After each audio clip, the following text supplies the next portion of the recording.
আপনি চুল কাটতে পারবেন কিনা? পারবেন কিনা বলেন? পারবেন। তার দোকান থেকে দই মিষ্টি কিনতে পারবেন কিনা? হ্যাঁ, আমার মুসলিম ভাইয়ের দোকান থাকলে ওইটারে আমি বেশি প্রায়োরিটি দিব, ঠিক কিনা? কিন্তু যদি তাদের সার্ভিস নিতে চান, প্রোডাক্ট নিতে চান, পারবেন। তার দলিল সহিহ বুখারী, আম্মা জান আয়েশা রাদিয়াল্লাহু তাআলা আনহা বলেন, ইশতারা রাসূলুল্লাহ সাল্লাল্লাহু আলাইহি ওয়াসাল্লাম মিন ইয়াহুদিয়িন তুআমান ওয়া রাহানাহু দিরআহু মিন হাদিদ।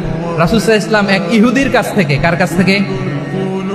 সবাই বলে নাই, কার কাছ থেকে? আমার নবী, পেয়ারা নবী এক ইহুদির কাছ থেকে জব কিনেছিল, জব, বার্লি, যেটা দিয়ে রুটি বানায়।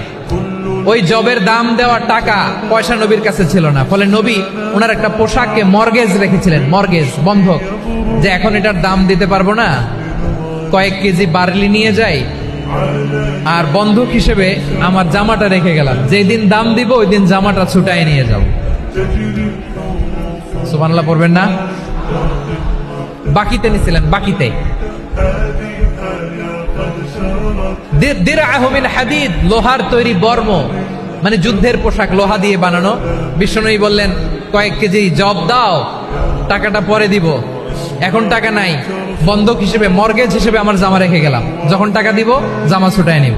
আওয়াজ করে বলতে হবে সুবহানাল্লাহ। এতে